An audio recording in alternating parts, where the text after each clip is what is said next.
I knew the moment I saw the koi gasping near the surface that something was wrong. The pump in my backyard fish pond had gone silent. No bubbling, no humming, just still, stagnant water and a growing sense of dread. I jogged across the yard and saw the plug hanging out of the socket like someone had yanked it mid-cycle. That someone was definitely not me. I live in a quiet cul-de-sac in Westfield Estates, where the HOA has a tighter grip than a python on a rat. I've dealt with their nonsense before, warnings about non-compliant mailbox paint and unauthorized wind chimes. But this was sabotage. Then I spotted the tiny, dusty footprint in the mulch near the pump housing. Bingo! I didn't even need to guess who did it. Frances Alder, the HOA vice president and self-proclaimed neighborhood integrity monitor. She's exactly what you'd expect. Mid-50s, pearl earrings, and a glare that could curdle milk. She's the type who complains about unapproved flower species and once wrote up a report because someone's kid left a basketball hoop out overnight. My name's Nolan Brooks, and I'm not the kind of man who lets things slide, especially not when it involves my property and my fish. So I did what any rational homeowner would do. I installed a motion-triggered camera on the back fence, right above the pump. It blended in with the ivy and had night vision, audio, and a direct Wi-Fi feed to my phone. I didn't have to wait long. 3 days later, at exactly 6:17 a.m., I caught her, Frances, dressed in a pastel tracksuit and dragging her stupid little clipboard, crept into my backyard like a raccoon with a grudge. She didn't hesitate. She walked straight to the pump, looked around, and yanked the plug again. Then she mumbled something into the air, something about noise violations and setting an example. And just like that, she shuffled off. I stared at the footage, jaw clenched. She had trespassed onto my property and deliberately tampered with my equipment. That wasn't just an HOA nuisance, it was criminal. I printed the footage, burned a copy onto a USB stick, and drove straight to the police station. The officer at the desk raised an eyebrow when I gave him the report. "She did what now?" I played the video. "Oh," he said, nodding slowly. "Yeah, that's trespassing all right. And if that pump's essential to the well-being of the animals in the pond, that's criminal mischief too." He took the statement, the footage, and said they'd be following up. I left the station feeling like someone had finally lifted a weight off my chest. But I knew Frances wasn't going to take this quietly. Sure enough, that afternoon she marched up to my porch like she owned the block. Clipboard in one hand, fake smile stretched across her face. "Nolan," she said, voice sugary and tight. "We've received several complaints about a noise coming from your backyard. Likely that pump. You'll need to remove it within 72 hours or face a fine." I folded my arms. "Funny, because I just filed criminal charges against you for trespassing and tampering with said pump." "Want to see the footage?" Her smile faltered. "You're bluffing," she snapped. I pulled out my phone and hit play. There she was in full HD, yanking the plug with the grace of a petty thief, her face drained of color. "You stepped into my yard, messed with my property twice," I said. "That's not a noise complaint, Frances. That's a crime." She turned and stormed off without another word. Later that evening, I got a call from Officer Delgado. "Just letting you know, Mr. Brooks, we're issuing a summons. She'll be facing charges for trespassing and vandalism." Good work collecting that footage. Good work indeed, but Frances wasn't just a rogue neighbor. She was the HOA, and the HOA didn't like being challenged. Things were about to get worse. The next morning, I woke to the sound of gravel crunching. I pulled the curtain back just slightly enough to see a white sedan I didn't recognize idling in front of my house. A man in a navy blazer stepped out, holding a thick folder under his arm. He didn't knock. Instead, he walked straight to my mailbox, opened it, and shoved the folder inside before returning to his car. I retrieved it before the engine even cooled. The logo on the front read, Westfield Estates Property Management Legal Affairs Division. Inside was a letter, written in stiff legalese, accusing me of malicious defamation of a board member, unauthorized surveillance, and dissemination of private footage. They were demanding a formal apology to Francis and threatening civil litigation if I did not comply within 5 days. I reread it twice. They were insane. I dropped the packet on my kitchen table and called my cousin, Maya. She's a municipal attorney in the next county and has a particular disdain for HOAs. She answered on the second ring. "You're being threatened with legal action." "For catching someone committing a crime? They're calling it defamation and illegal surveillance." "Let me guess, they're citing HOA bylaws, not actual state law." "Exactly," she laughed, short and sharp. "They're bluffing. Your backyard isn't a common area, and you have every right to install a camera on your own property. Plus, Francis had no legal authority to be there. If anything, you've got grounds to sue them." "I was hoping you'd say that. Do not respond to that letter directly. Send everything to me. I'll draft a formal reply and CC their legal rep. If they push this, we'll file a counterclaim." By the time I hung up, the anxiety had been replaced by a low, satisfying burn. They were trying to scare me off. That meant they were cornered. Later that afternoon, I drove over to City Hall. If the HOA was willing to escalate, I needed backup. I met with Councilman Reeves, a practical guy who'd helped me once before when a neighbor tried to claim part of my side yard was communal. I laid out the situation for him, including the footage, the charges filed, and the retaliatory legal threats. He listened, tapping his pen against a folder. "They've done this to others," he said finally. "Not to this level, but I've taken calls. A woman on East Ridge had her garden dug up. Another guy got fined for parking his own work van in his driveway. The board counts on people not knowing the law. Maybe it's time we remind them." He handed me a packet. "Here. It's the original HOA charter from when the subdivision was incorporated. Most people don't even know this version exists. It's been amended beyond recognition since then, but these clauses still hold weight in court. One clause in particular caught my eye. No board member shall initiate or enforce any policy resulting in property entry without consent or emergency cause." Francis had violated that in broad daylight and on camera. I made 3 copies of the charter and highlighted the relevant section in each. Then I started knocking on doors. My neighbors are a mix of families, retirees, and a few quiet professionals who mostly keep to themselves. I figured most of them had no idea what Francis and the board were really doing. The first person to open up was Mr. Lehane, a retired Air Force mechanic with a habit of whistling as he worked on his immaculate lawnmower collection. "Francis," he said when I explained what happened. "She fined me last year for excessive workshop noise. I was tightening bolts on a Sunday morning. I didn't fight it because I didn't want the drama." I showed him the footage. He let out a low whistle. "You're telling me she just walked in like that?" "No notice, no call, twice. You getting a petition together, something better. I want them out." He nodded. "You've got my signature. By dusk, I had 12 more. I met Meyer at her office after hours." She had already drafted the response to their threat letter, complete with citations from state trespass statutes and civil rights precedents. But she'd gone a step further. "They've filed over 70 fines in the past year." I pulled the public record. "Most of them are disproportionately issued by Francis, and nearly all are for vague aesthetic violations. There's a pattern here." She flipped her laptop around to show me a spreadsheet. "See these? Every fine over $200. She's been funneling them into a beautification fund that doesn't appear on the annual report. She's been skimming. No, worse. She's using that fund to hire private contractors, one of whom is her nephew. No bids, no disclosures. That's contract fraud." That night, I compiled everything: the footage, the original charter, the legal response, and Maya's research. Then I sent it to every homeowner in Westfield Estates.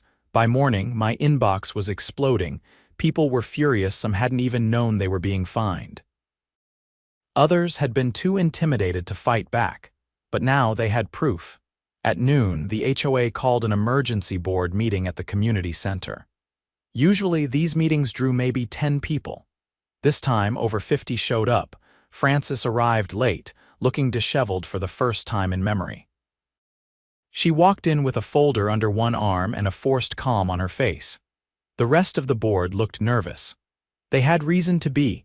Councilman Reeves attended as a guest observer, sitting silently in the back row. When the meeting opened, Francis tried to speak first. "We've called this session to address recent misinformation spread online," I stood. "Point of order. According to Article V, Section 3 of the Charter, any homeowner may present evidence of misconduct before the board. I have such evidence." The room fell silent. I walked to the front and handed copies of the documents to the board members. Then I connected my laptop to the projector and played the footage. Gasps echoed through the room. When it ended, I turned to the crowd. This wasn't an isolated incident. The vice president of this board trespassed onto my property and tampered with equipment sustaining live animals. She then attempted to retaliate through falsified legal threats. We now know this is part of a larger pattern, one that involves potential financial misconduct and contract favoritism. Francis tried to cut me off. "That's enough. You're not authorized to." Councilman Reeves stood. "Actually, he is. And given the number of people here, I'd say a quorum's been met. I recommend the board votes on whether to suspend Vice President Alder pending investigation." The crowd erupted in agreement. The board, cornered and visibly panicked, voted 4-1 to suspend her effective immediately. Francis didn't even wait for the gavel. She grabbed her folder and stormed out, nearly knocking over a folding chair. As people filtered out, neighbors I barely knew came up to shake my hand, clap me on the shoulder, or just nod in quiet gratitude. For the first time in years, the HOA wasn't something to fear. But this wasn't over. Meyer and I were preparing a formal complaint to the State Homeowner Association Oversight Board. There were financial records to audit, contracts to review, and bylaws that needed rewriting. The board had built its power on silence and intimidation. Now that silence was broken. 3 days after Francis was suspended, a letter arrived from the HOA's law firm, a new one. Apparently, the board had quietly dropped their previous counsel without any announcement. They were now claiming full cooperation with the city's investigation and invited me to attend a special transparency session to discuss community reforms. I didn't buy it. It read more like a PR stunt than an olive branch. Still, I went not for them, but for the neighbors who had backed me up. They deserved to see how the board handled accountability when the spotlight was on them. The meeting was held in the gymnasium at the middle school across the highway, a neutral venue with enough space for the nearly 80 residents who showed. The board sat at a table up front, notably missing Francis.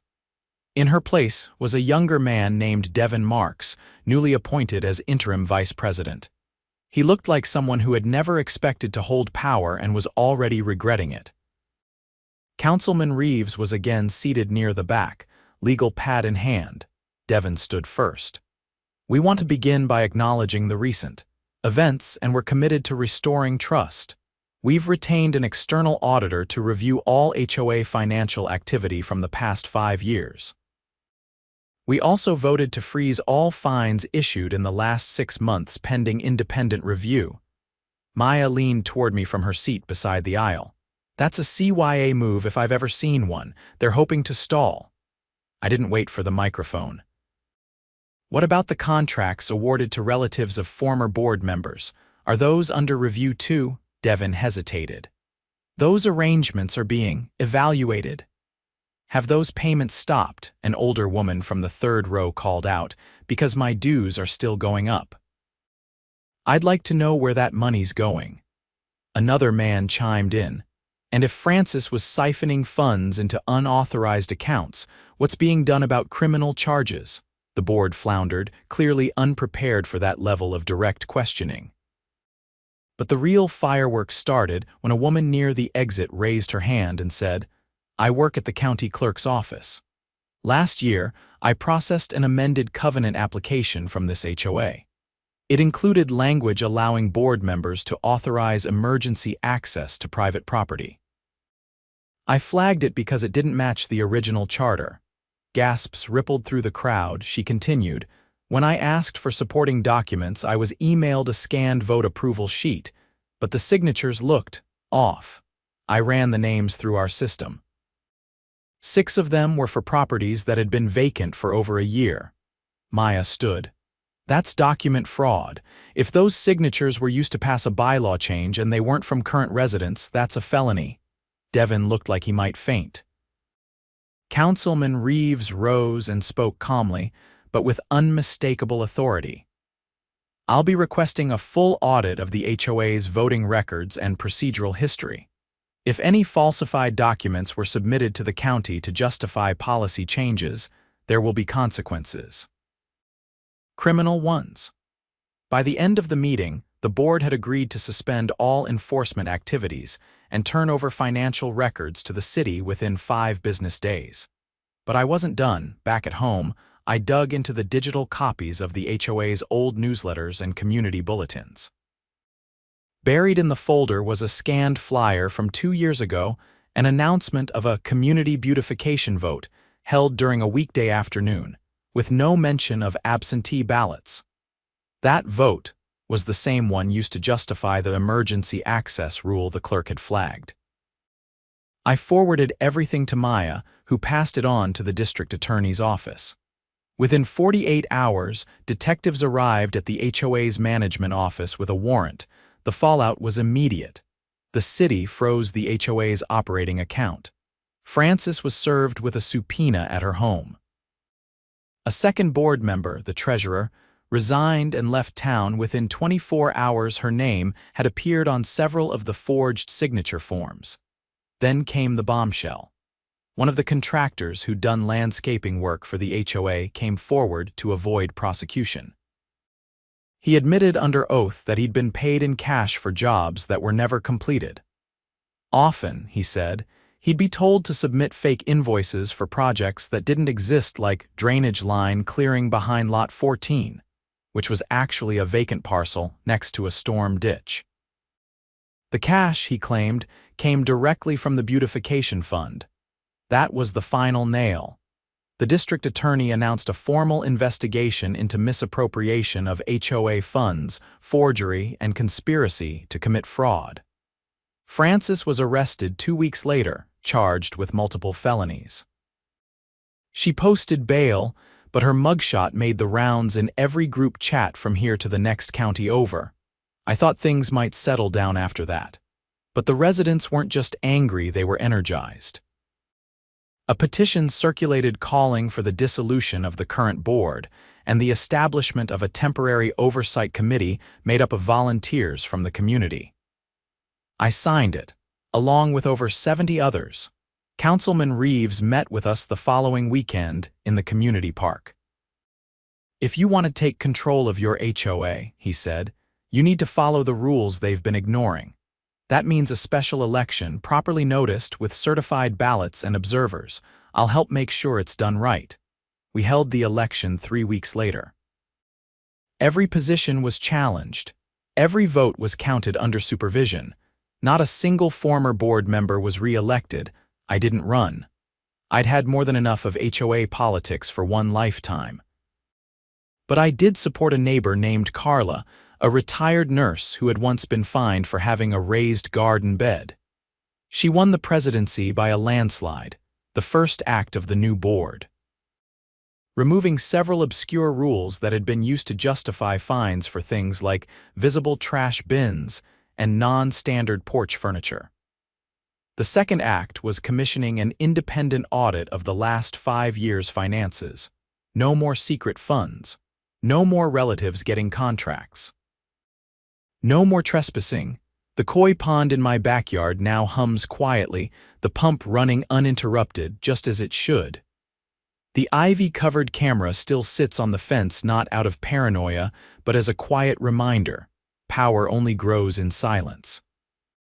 But when people speak, organize, and shine a light, even the most entrenched corruption starts to crack.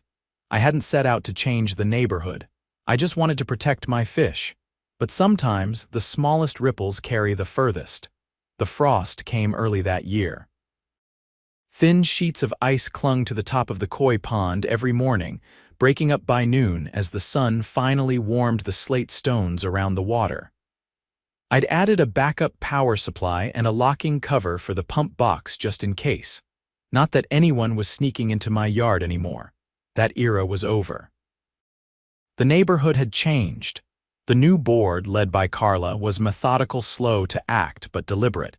They weren't interested in grandstanding. They wanted stability, transparency, and healing. But after everything we'd uncovered, there were still loose threads that didn't sit right. Carla called me one evening just as I was finishing up replacing one of the security lights on the garage. She didn't waste time with pleasantries. "There's something off in the old maintenance invoices," she said. I adjusted the ladder with one hand and braced the phone to my shoulder. "You mean the fake landscaping jobs?" "No, this is different. It's about the stormwater project from last year, the one they said was mandatory." I climbed down and sat on the hood of my truck. "That pipe replacement on the west end, they billed every homeowner $200 for it. But the city says they never issued a permit for construction, and the utility records show no new lines installed." I whistled quietly. "So where did the money go?" "That's what I want to find out." Carla had been digging through the archived records. The previous board tried to erase documents recovered from a corrupted flash drive found stuck in the back of a desk drawer in the HOA office. She'd been restoring them with help from her nephew, a computer science major at the university. What they found pointed to something bigger than we expected. There were receipts from a shell company, Rivertown Infrastructure Services, that had been listed as the contractor for the stormwater work. The problem? It didn't exist. No license, no tax ID, no employee listings. Just a P.O. box in a strip mall 2 towns over. It wasn't just a fake job. It was a laundering scheme. Maya took one look at the documents and drove straight to the district attorney's office. The assistant DA confirmed our suspicions. The shell company's mailing address had appeared in a separate fraud case 3 years earlier, unrelated to HOAs. That case had gone cold after the trail ran dry, until now. A week later, detectives from the county's financial crimes unit showed up at the homes of 2 former board members, one of whom had quietly relocated to a rental property on the other side of the city. Both were taken in for questioning. Then something unexpected happened. At the next community meeting, a man stood up in the back row. Late 40s, worn denim jacket, and a quiet demeanor. His name was Elias Durant, and he'd been hired by the HOA 3 years ago as a handyman, one of the few legitimate workers who actually performed services. "My name was used on those Rivertown invoices," he said. "I didn't know until last week. I never got paid for storm drain work. I never did any. But someone forged my name and signature on those receipts." Carla leaned forward. "Do you know who submitted the paperwork?" Elias nodded slowly. "Frances. She told me not to worry about the forms, said she was streamlining the process. I didn't think much of it, but now I know they were using my name to make it look legit." The room went dead silent. Elias handed over a stack of his original invoices, all handwritten, signed, and showing none of the stormwater work from the fake project. It was the last piece of the puzzle. The grand jury didn't take long. 3 former board members, including Francis, were indicted on felony charges: wire fraud, falsification of public records, conspiracy to defraud, and money laundering. The amounts totaled over $75,000 stolen incrementally from homeowners through fabricated projects, bogus fines, and fake emergency assessments. Francis was arrested again, this time without bail. The trial was set 6 months out, but the consequences rippled through the entire region. Local news ran a segment on HOA corruption in the suburbs, and Westfield Estates became the center of a cautionary tale, but the neighborhood didn't shrink from the attention. Quite the opposite. Carla's board implemented a full transparency system. Every invoice, every expenditure, every board discussion was logged through a public portal. Residents could watch live streams of meetings, submit questions in advance, and vote on proposed changes digitally. It wasn't perfect, but it was light years ahead of where we'd been. I didn't show up to every meeting, but I stayed involved. I helped Elias rebuild his reputation. He'd lost work after being unknowingly linked to the fraud. We set up a small online profile for him, and neighbors started booking him directly for odd jobs. He built a new retaining wall for the Wellingtons on the corner and rewired an entire garage for the Nguyens down the street. He told me one afternoon while replacing a busted gate hinge at my place, "I used to think I was just a name on a list. Now people knock on my door again." Something else shifted too. The people who used to keep their heads down, the ones who paid fines without questioning, who avoided eye contact when Francis walked by, they started speaking up. Not just about the past, but about what they wanted the neighborhood to become. The empty lot where Francis once proposed building a private garden with HOA funds was turned into a shared green space, planters, benches, and even a community tool shed. Someone donated paint for a mural, and kids from the local high school came out on a Saturday to paint it. It was a depiction of the koi pond under a starry sky with the words "We watch, we care, we act" stenciled at the bottom. I didn't ask for that, but it meant something. As winter settled in, I hosted a small bonfire in the backyard. Nothing fancy, just a fire pit, folding chairs, and a few crockpots borrowed from neighbors. People brought food, stories, and for the first time in a long time, laughter that wasn't tinged with tension. Maya came by late, boots muddy and hands full of cider. She sat next to me and stared into the fire for a while before speaking. "You know," she said, "I've worked fraud cases for years, but this one hit different. It wasn't about money, not really. No, it was about control. They built a system where people gave up without realizing it. You just happened to be the one who said no loud enough to wake everyone up." I didn't say anything. Just added another log to the fire and watched the embers float upward. Eventually, the trial came and went. Francis was convicted on all counts. The judge called her actions a deliberate erosion of community trust through deception and self-interest. She was sentenced to 7 years in state prison, a harsh penalty, but one that sent a message. The others took plea deals. Community service, restitution payments, and permanent bans from serving on any HOA board in the state. Their names were scrubbed from the charter, their influence gone like smoke in the wind. Life moved on. The koi thrived through the winter, thanks to the new insulated housing and a proper heater for the pond. No one unplugged the pump again. No HOA official trespassed. No clipboard hovered over flower beds or driveway cracks. People still disagreed. But now they did it face to face, with respect and rules that made sense. And me, I stopped feeling like I was waiting for the next shoe to drop. The cameras stayed up, but I spent more time tending the garden than watching the feed. The fight had changed me, not just how I saw my home, but how I saw what it meant to be part of a neighborhood. Not every battle is about winning. Sometimes, it's just about refusing to be quiet, and when one person speaks up, it turns out others were just waiting for someone to go first.